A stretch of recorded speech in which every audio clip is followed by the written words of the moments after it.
along with various other use cases, such as the use cases for self-driving cars. That's also an IoT project, to be honest, where AI is present in there. I'll come back to that later in the slides and we'll see more about them also. Apart from that, there are IoT also used for irrigation, where they check the particular soil has good amount of water or not, or else they have to provide enough water. Apart from that, it is also used for monitoring in agriculture if a particular plant has a disease or not. But it is an integration with AI. IoT will be used in drones. It is also being used in other purpose such as helping out people in disaster, where disaster management. If you have a look at East India, such as Odisha as a state, or I'm not familiar with other states. Sorry about that. I was in Odisha. That's the reason why I referred to it, where we have multiple disaster management units. So that's the reason why I thought to share with you that there are also drones which have been used for disaster management, and they are part of IoT. You can have a look at more regarding IoT at Google, and you'll be able to find multiple use cases for that. And it will also help you in projects.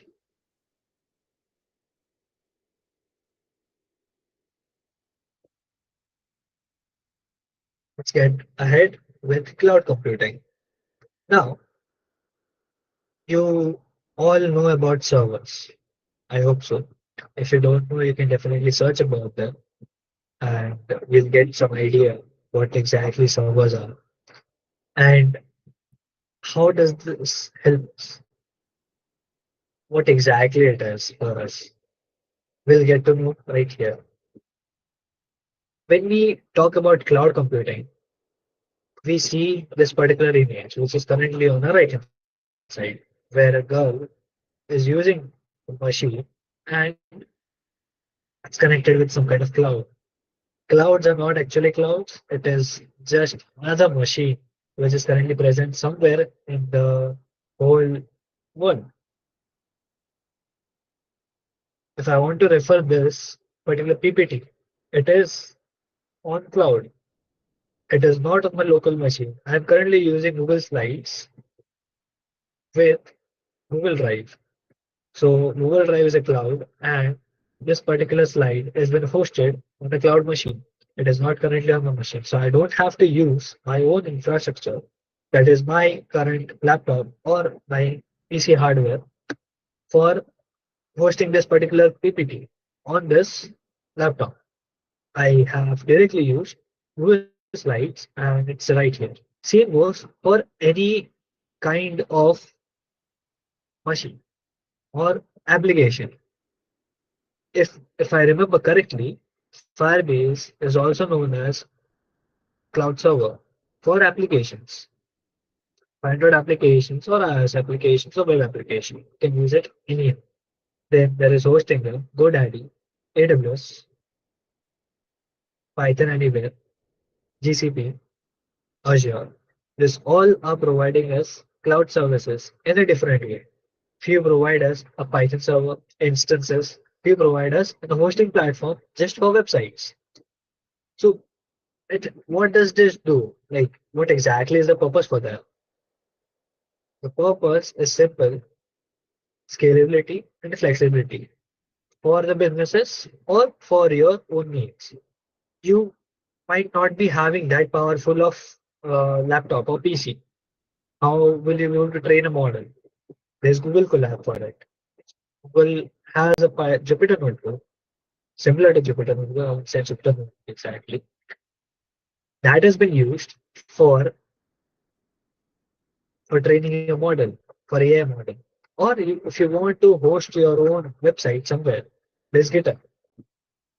Apart from GitHub, you have GitLab and Bitbucket for storing your own days, or any kind of data you want to store in there. There's no limitations for it apart from you want to store the whole model, 20 GB model itself. There's a game phase for it.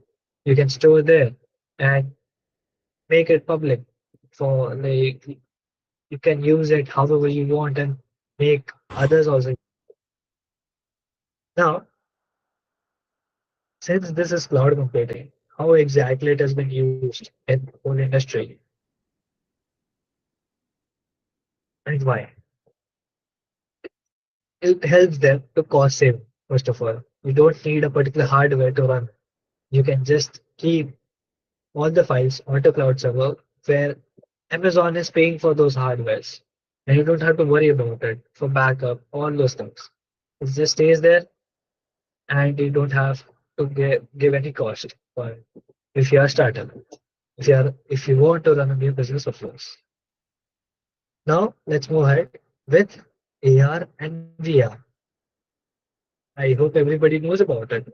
You guys have used AR most of the places right now and on your social media platforms. Like, give me one example. I know you guys are on social media, so don't tell me you don't know about it.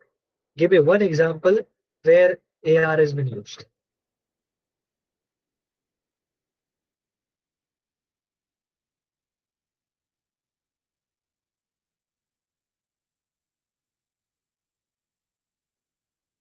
Sai, I'll get back to your question at the end of the session. I do have the answer for it. And come back to that.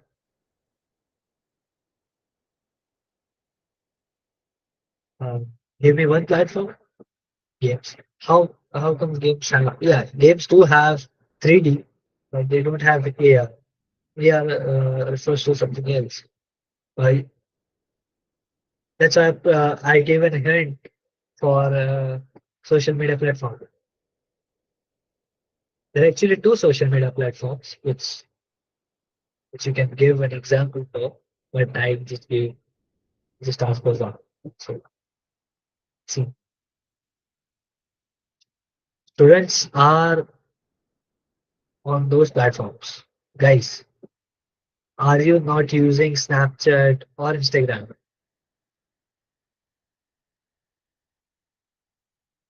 Yep, face filters. Those are in AR.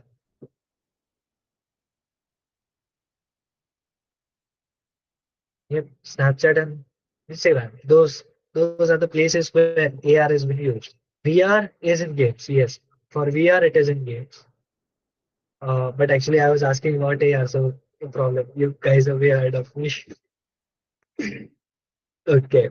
So now, if we have a look at AR in industries, we it's been used. We got a video. Do you remember, guys? We had this particular video trending on Instagram and on WhatsApp and everywhere, whichever platform we go. There was this place, a shopping place. It had this particular big TV. You just have to stand there, browse the clothing, and it will show you there on the screen wearing that particular outfit. That is the best example we have for augmented reality because it helps user without making any kind of effort of going into the trial room, waiting in lines for just for trying out one particular clothing. So that's crazy, right? This was the concept present, and currently I guess it's been used somewhere. I don't remember exactly where, but it has been used. And I had seen it in Mumbai somewhere back this year early. There was this shop who had a similar kind of technology, but not that level. So yeah, AR can assist you in real-time information and maintenance also. Plus, VR helps you with gaming. Apart from that, it has been also used somewhere else, which is being used a lot. Are you? Uh, Do you remember about it? Like, are you familiar with it? AI being used in some kind of training.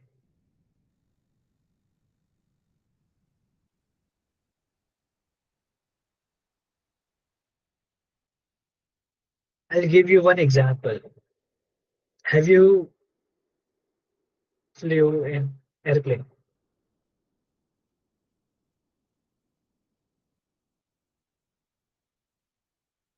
or have you played a game for racing cars? Those are the places where it has been used. There is simulator for teaching each and every pilot who are currently working as a full-time job as captain. They have gone through that training in a flight simulator. Once that was done, they flew their own physical plane, and that's how they learn about it. Apart from that, if anybody has watched Gran Turismo movie, it showed us a particular racer had played Gran Turismo game, and that's how he won the whole trophy in person by racing a real car, a real F1 car. So that's also one of the examples. That's it. Now let's get back at integrating AI, IoT, cloud, AR, and VR. How does that work? We have seen multiple solutions which are currently present in the market. Either they are integrated with AI cloud, AI IoT cloud, AR VR with AI, and such as this.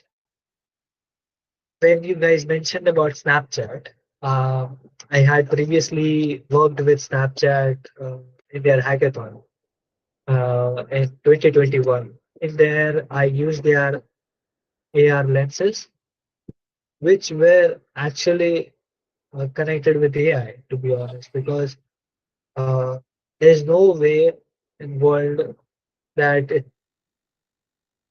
an AR can detect your face automatically. It was being used by some kind of AI. I don't know because they keep their code space away from everybody, so that's why. And you can also use IoT mimic. How? If you remember, you might have seen a lot more computer visions projects present for like your for a final year project or something like that. Like you can use computer vision for detecting if someone has wore a mask or not. This was my project in COVID. I made this as a hobby project, not my final year project. Though. It was part of an hackathon and it was being used like that. So in there was IoT, there was AI, there was cloud. Why cloud? Cloud was being used for hosting the model and hosting the item server. And if you connect it with AR, AR makes it way more interesting. How exactly AR will help students to teach them how they can learn about geography or history. By using the AR lens, you can display or project any kind of hologram via projector itself. There is no other technology currently for holograms. Via projector and display the whole solar system directly on screen on a particular platform. So that's how you can use AR, AR, cloud, and IoT together. There are also multiple use cases which we are going to look at now. The real world applications. First was the flight simulator, which we talked about right now. Second is maintenance. Like if you want to check if a uh, particular server is currently running some kind of model, will it crash or not? Will it be able to predict something? Like let's say you are running a particular server, your own on AWS. If it is going to crash, you will get an email if you have enabled that particular feature in there. It it will directly tell you that it is going to crash. Apart from that, there are also solutions available for IoT, and IoT is just not used for simple projects which we use as college stream. It has been used extensively in industries. Uh, I would like to give one example, which is restaurant bots. Those are bots physically attending human customers, because in Japan, there is one particular restaurant which I'm familiar with. They don't use human as restaurant staff. They're only robots, and I guess you might be also knowing because of the social media present everywhere. So in there, that's also an IoT, and it also consists of cloud and AI. So there's always connection between them because we cannot run without it. Or else for IoT solution, it won't be useful if a human is going to play with it. That becomes drone, correct, without any kind of AI intervention there. Apart from that, VR is also used for training people for, let's say, for extreme situations, such as it can be used for army, it can be used for fabricate training, something like that. It's been used. It might be used somewhere in the world, so I'm familiar with that. Now, let's understand what exactly future trends and considerations are and how it can help us.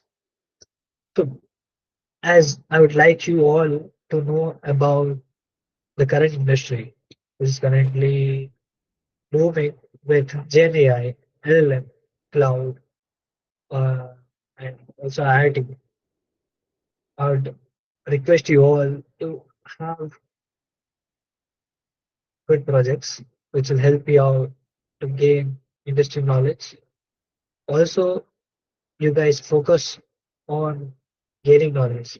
I have kept this slide just for this particular purpose, and I am not currently reading out anything which is I have presented, because uh, from this particular meeting itself, from this particular webinar, I would like you all to focus more on gaining multiple knowledges, getting hands-on on everything. Because in industry, if you know, if you're a jack of all, it's good. Okay, don't be just master of one in IT, because that won't get you anywhere. Okay, currently in industries, people are looking for multi-skill, multi-skill freshers, skill experienced people. I too myself had faced this issue. I currently know a number of things because I work on those things and I manage people. That's how it works. So I would request you all to learn about front end, learn about cloud computing, such as DevOps. Uh, get a basic knowledge. I'm not saying like you get everything which is currently present on the internet. At least get some knowledge, get some certifications of it. It will help you out in future for getting a good job, because uh, if I was yesterday in Microsoft meeting with Neo4j, GitHub, and everybody in the community of GitHub. So I got to know about more about DevOps, where they said that they only hire 5 people.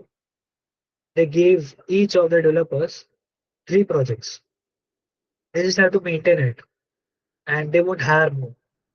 So a company who who is only going to hire 5 people, and in the whole college we have so many, like around 120 to 200 in a single batch itself, like in a particular year.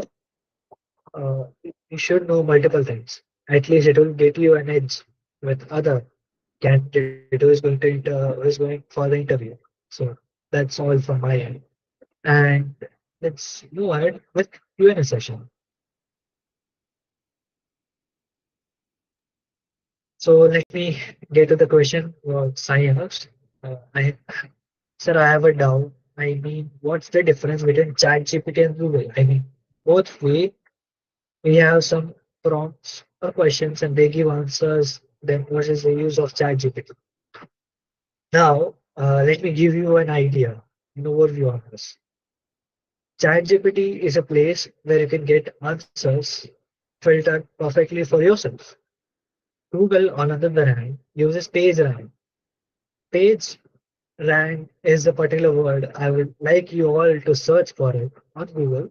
It was discovered by Google and it has been used since years in Google search engine. Why do you think Yahoo failed, Bing failed? Because of PageRank. PageRank is not like page ranking.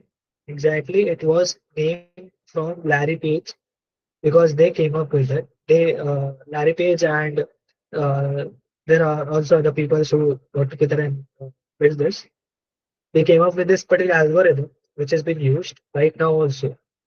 And what it does is, I can give an example like connected with something uh, which we have in AI, that is k-means.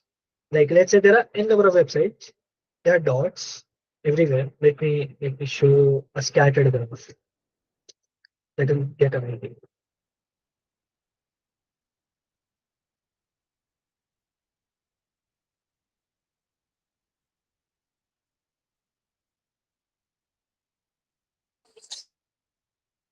Are you guys able to see? Uh, Let me know once you're able to see it. Right here in this particular section, I would like you to refer at this part.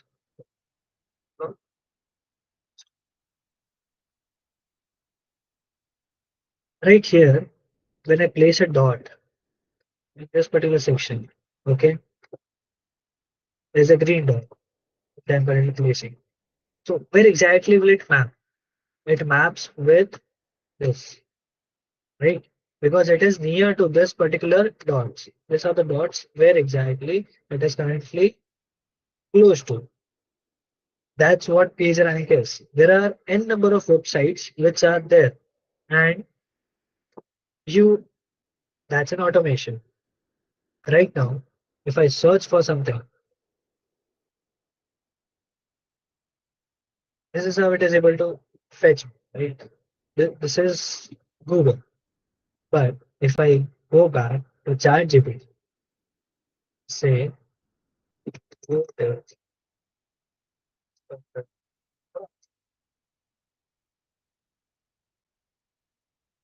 it is explaining me in layman language. If I can also ask it